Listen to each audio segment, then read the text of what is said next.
สบายดีพี่น้องเนาะวันนี้ก็สิมาพบอีกนะวันนี้สิมารีวิวตัวสุดสอมซูมเนาะสูตรว่าบรรดาทานที่มักลินสูบกันซะสมมติซื้อสูบแล้วสูบมีปัญหาเนาะอย่างเช่นว่ามีแต่ปัญหาทรายบ่ลมออกอยู่ทรายบ่สิออกซิมีสายสูบบริการในทานได้มันจะมีสองแบบหนึ่งเป็นแบบมีหัวเนาะนี่เนี่ยแบบนึงแบบนี้หัวสิมีดาวตัวนี้สุกใส่สูบดาวตัวนี้สุกใส่สูบหัวก็มีถ้าในกรณีที่ของสูบของลูกค้าตัวนี้ยังใส่ได้ดีอยู่ก็บ่จำเป็นเอาตัวนี้มีแต่เอาตัวแบบนี้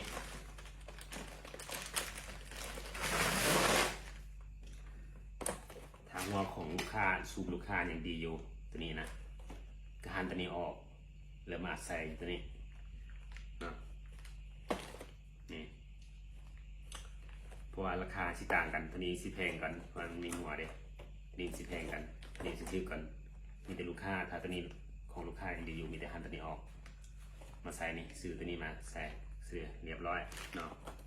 สูบนี่แค่สำนี้ลูกค้าก็บ่ต้องซื้อสูบใหม่แล้วเนาะมีหัวนี่บ่มีหัวราคาต่างกันเลยต่างกันประมาณ20,000นี่แหละ20,000ส่วนว่าถ้าข้างในสูบมีปัญหาเนี่ยสุดซ้อมสูบตัวนี้เด้อเป็นอย่างนี้เป็นสุดจังซี่มันจะมีน้ำมันมันเนาะน้ำมันเราลืมสูบเนาะน้ำมันก็จะเป็นโถงแบบนี้มันจะเป็นโถงแบบนี้ในโถงนี่มียังแน่มีลายเตอร์ไปนี่ครบสุดสั้นๆเนาะตามรูปที่เขานั้นตามรูปที่เขาโฆษณาแหละตามรูปที่เขาโพสอะไรเนาะตามนั้นเป๊ะเลยนี่แกนสูบทีมักฮักดีขนาดนี้นะลูกค้าทำตลอดนี่แกนสูบนี้และโอลิงเนาะก็จะถามโอลิงก็อยู่นี่นอนหดยันมันสิออกโอลิงเต็มอยู่นี่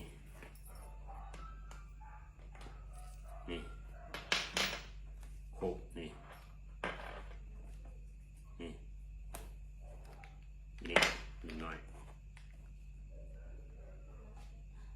แบบนี้เนาะสั่งมาใส่ได้เนาะสุดสอมซุปบ่ว่าจะเป็นสุดสอมซุปหรือว่าสายซุปนะมันจะถึงว่ากับซุปที่เราขายเนาะซุปใหญ่ซุปกลางซุปน้อยใส่ในน้ำกันได้เด้อบ่ต้องย่านมาใส่ซื้อแล้วบ่ใส่บ่ได้ใส่ได้ซุปน้อยซุปกลางซุปใหญ่ใส่ได้เนาะลูกค้าเนาะโอเคเขาบอกว่าตลอดเนาะนะสั่งน้ำเฮานะสั่งกล้องได้กล้องสั่งซุปได้ซุปเด้อบ่ได้ตัวบ่ได้ต้มลูกค้า